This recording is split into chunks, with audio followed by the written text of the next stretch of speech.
जिस समंदर को मेरे दर्द का एहसास नहीं, मिलने भी आया तो कह दूंगा मुझे प्यास नहीं। एक मुलाकात में खुलता नहीं मैं लोगों पर, तुमको लगता है तबीयत मेरी हसास नहीं। वक्त को यूं ही तो मरहम नहीं कहती दुनिया, अब मुझे तेरी जरूरत भी कोई खास नहीं। जानते हैं, दिल्ली की तरफ बढ़ रहे हैं कौन? तो महाराष्ट्र के मुख्यमंत्री देवेंद्र फडणवीस और जदयू के जो नेता हैं केसी त्यागी, उनको ऑफर मिला है एक पार्टी से कि आइए हमारे यहाँ। और सबसे दिलचस्प खबर यह है कि उपेंद्र कुशवाहा से आरएसएस के एक बड़े नेता ने मुलाकात की है। आखिर क्यों? तो आज सियासत में इन्हीं सब चीज़ों को समझिए। प्रणाम, मैं हूं चंदन झा और आप देख रहे हैं प्रत्यंचा। आप सभी जान ही रहे हैं कि महाराष्ट्र नगर पालिका के जो चुनाव हुए हैं उसमें खूंटा गाड़ दिया है किसने? तो महायुति, जो गठबंधन है महाराष्ट्र में, उसने। और महायुति में अगर हम बात करेंगे तो भाजपा है और शिंदे वाली शिवसेना है, और कौन है? तो अजित पवार वाली एनसीपी।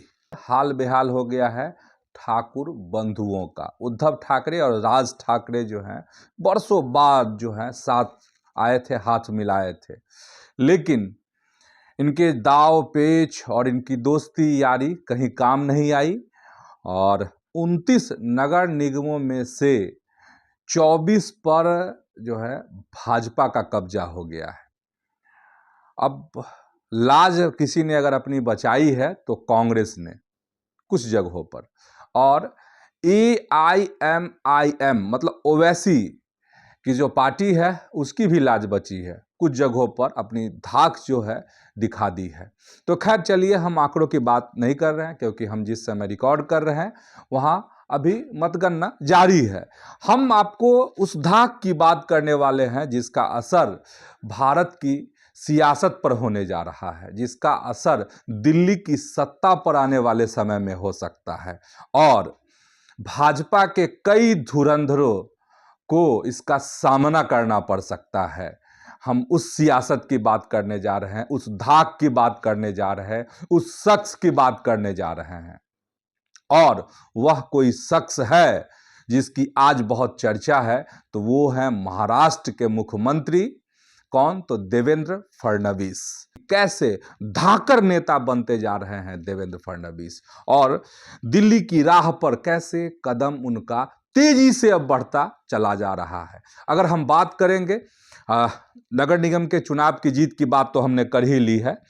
अब देखिए, अभी जो है भाजपा के राष्ट्रीय अध्यक्ष बनने की प्रक्रिया शुरू हो गई है कि अब 19 को नॉमिनेशन होगा, 20 को घोषणा होगी, और कहा यही जा रहा है कि नितिन नवीन ही राष्ट्रीय अध्यक्ष होंगे। कार्यकारी राष्ट्रीय अध्यक्ष फिलहाल वह हैं। तो उस समय जो राष्ट्रीय अध्यक्ष के जो नाम हवाओं में जो तैर रहे थे, जिन पर गंभीर चर्चा हो रही थी, हम सब आप बात कर रहे थे, उसमें से एक नाम अगर कोई था तो देवेंद्र फडणवीस भी थे। लेकिन अगर देवेंद्र फडणवीस को महाराष्ट्र की सियासत से, अगर देश की सियासत में कहा जा रहा है कि लाया जाता, तो महाराष्ट्र की सियासत जो है अपने धुरी पर नहीं रहती। आज भाजपा का ये इस तरह का शक्ल महाराष्ट्र में नहीं होता, मतलब इस तरह की जीत जो है बीजेपी को नहीं मिल पाती। ऐसा सियासत को समझने वाले और भाजपा के रणनीतिकार भी मानते हैं, समझते हैं।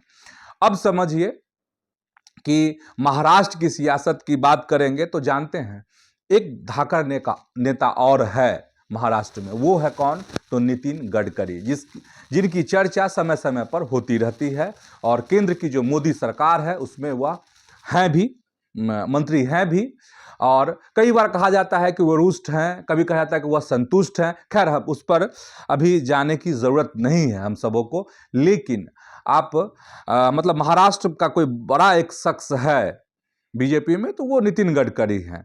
इसके बाद अगर कोई चेहरा उभर रहा है तो वो है देवेंद्र फडणवीस।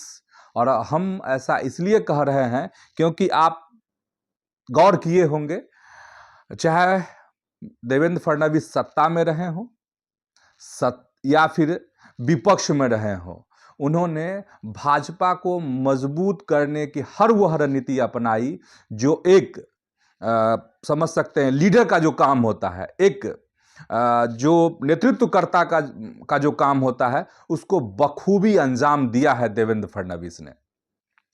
अब देखिए, महाराष्ट्र की बात कर ही रहे हैं तो वर्तमान में हमने कहा ही कि नितिन गडकरी हैं और ये उभर रहे हैं। एक और पुराने नेता है जिनको याद करना पड़ेगा, याद आप सबको होगा, वो दौर था अटल और आडवाणी का। उस समय बड़ा चेहरा हुआ करते थे प्रमोद महाजन, और प्रमोद महाजन की वो शख्सियत थी जिससे लोग खूब प्यार भी करते थे और सहमे सहमे भी रहते थे। वो शख्सियत थे कौन? तो प्रमोद महाजन।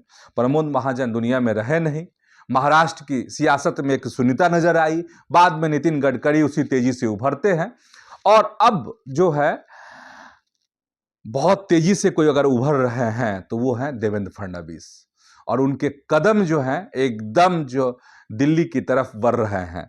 और यह भी है, देवेंद्र फडणवीस को अगर आप गौर कीजिएगा, जिस तरीके से नगर निगम में जीत मिली है, या फिर जो महायुति की जो सरकार महाराष्ट्र में चल रही है, जिसके कर्ता धर्ता देवेंद्र फडणवीस हैं, मुख्यमंत्री हैं महाराष्ट्र के, और जिस तरीके से सत्ता वह चला रहे हैं, उसमें यह है कि कभी कभी मनमुटाव की बातें भी सामने आती है जो गठबंधन के दल हैं उनके साथ। फिर भी कैसे अपने घटक दलों को साधा जाता है, यह बखूबी समझ गए हैं देवेंद्र फडणवीस।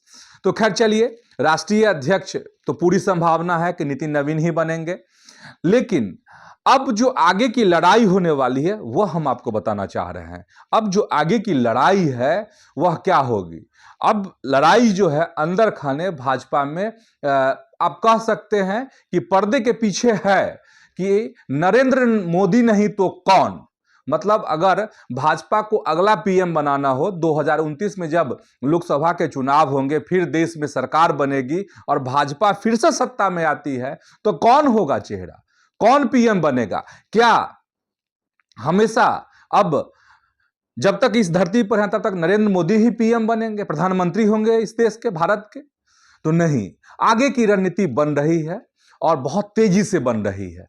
कहा जा रहा है कि वो वक्त जो है आने वाला है, बहुत नजदीक है वक्त। वो नजदीक का मतलब अगला जो चुनाव है, हो सकता है उसमें रेस में दो लोग आपको दिखते होंगे बहुत, और दो लोगों में से कौन? तो एक तो है कौन? योगी आदित्यनाथ, उत्तर प्रदेश के मुख्यमंत्री, और दूसरे अगर कोई है तो वो है कौन?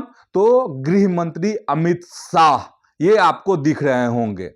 लेकिन मुझे लगता है कि जो उत्तराधिकारी की लड़ाई भाजपा में होगी, और उसमें कहीं ना कहीं बड़े चेहरे के तौर पर देवेंद्र फडणवीस जो है उभर कर सामने आ चुके हैं। और यह भी बात है कि जब अमित शाह और योगी आदित्यनाथ में यह सत्ता की जब लड़ाई तेज होगी, जब इसकी रेस तेज होगी, तो उसमें कहीं ना कहीं बहुत आगे निकल चुके होंगे कौन? देवेंद्र फडणवीस। और वैसे भी आप जान ही रहे हैं, एक जेनरेशन का बदलाव हो रहा है भाजपा में, और उसकी मिसाल अगर कोई है तो अभी भाजपा के कार्यकारी राष्ट्रीय अध्यक्ष नितिन नवीन हैं, जो कि अब राष्ट्रीय अध्यक्ष बनने जा रहे हैं। तो यह भी बड़ा इशारा है कि अगर सत्ता में अगर चेहरा बदलता है तो उसके सबसे बड़े चेहरे और हकदार के रूप में आप आने वाले वक्त में देवेंद्र फडणवीस सामने आएंगे। और इसलिए भी आपको मैं ऐसा कह रहा कि आरएसएस से बहुत प्रगाढ़ संबंध है। किसका? तो देवेंद्र फडणवीस का। इसको बहुत यहां बताने की जरूरत नहीं है। अब दूसरी खबर फटाफट, ये आरएसएस का जिक्र कर रहे थे, तो आरएसएस के बड़े नेता हैं, वह पहुंचे थे कहां? तो राष्ट्रीय लोक मोर्चा के सर्वेसर्वा मतलब उपेंद्र कुशवाहा के घर, और मुलाकात हुई है उपेंद्र कुशवाहा से और उनके परिवार से। लेकिन दिलचस्प यह है कि उपेंद्र कुशवाहा ने इस तस्वीर को कहीं भी जाहिर नहीं किया, पोस्ट नहीं किया। हालांकि उनकी पत्नी स्नेहलता कुशवाहा और उनकी बहू जो है उन्होंने पोस्ट किया है। तो बहुत तरह के सवाल, और सवाल ये हैं क्योंकि बगावत की बात सामने आ रही है कि बगावत हो सकता है, उनकी पार्टी टूट सकती है उपेंद्र कुशवाहा की। ऐसे में आरएसएस नेता का उनके घर पहुंचने के मायने निकाले जा रहे हैं और कहा जा रहा है कि इसके मायने यही हैं कि कैसे न कैसे भाजपा इस चीज़ को संभाल लेगी और उनकी पार्टी को नहीं टूटने देगी, ये बात है। लेकिन एक ओपन बात है जो जानना चाहिए, और ये है कि आरएसएस के 100 वर्ष पूरे हो गए हैं उसके गठन के। इसको लेकर देश भर में व्यापक जनसंपर्क अभियान चल रहा है और मुझे लगता है उसी का यह हिस्सा हो सकता है जिसमें इंद्रेश कुमार पहुंचे होंगे उपेंद्र कुशवाहा से मिलने के लिए। वैसे राजनीति है, सियासत है और एक तीर से कई निशाने साधे जाते हैं, तो हो सकता है कि इसी जनसंपर्क अभियान के माध्यम से कुछ टटोलने की कोशिश आरएसएस ने की हो। चलिए अब चले जाते हैं किस खबर पर, बहुत महत्वपूर्ण खबर, और वो है केसी त्यागी को जो ऑफर मिला है। और केसी त्यागी का चर्चा करते हैं, जिक्र करते हैं, तो आप सब जानते ही हैं कि केसी त्यागी को लेकर पिछले दिनों कैसे और किस तरह के बयान आए थे जदयू के अंदर से ही। तो मुझे लगता है उसको दोहराने की जरूरत नहीं है। अगर आप नहीं देखे होंगे तो हमारे इस चैनल पर, हमारे फेसबुक पेज पर केसी त्यागी को लेकर वीडियो उपलब्ध है, आप उसको देख सकते हैं। अब आते हैं खबर पर। खबर यह है कि केसी त्यागी को यह है कहा जा रहा है कि बिन कहे उनको जदयू से निकाल दिया गया है। खबर ये कि आरएलडी मतलब राष्ट्रीय लोक दल, इसके कर्ता धर्ता सर्वे सर्वा कौन, तो जयंत चौधरी। और जयंत चौधरी की पार्टी के बड़े नेता हैं मालूक नागर। उन्होंने अभी मुलाकात की है केसी त्यागी से और इस मुलाकात को सियासी चश्मे से देखा जा रहा है। कहा जा रहा है कि आरएलडी ने ऑफर दिया है केसी त्यागी को कि आप हमारी पार्टी में शामिल हो जाइए, ये है। और हालांकि जो नागर साहब हैं उनके जो बयान आए हैं उसमें उन्होंने यही कहा है कि ऐसा फिलहाल कुछ भी नहीं है और केसी त्यागी बड़े नेता हैं, अनुभवी नेता हैं, उनका लाभ सब कोई लेना चाहेगा। और उन्होंने एक किताब लिखी है और वह चौधरी चरण सिंह पर लिखी गई किताब है।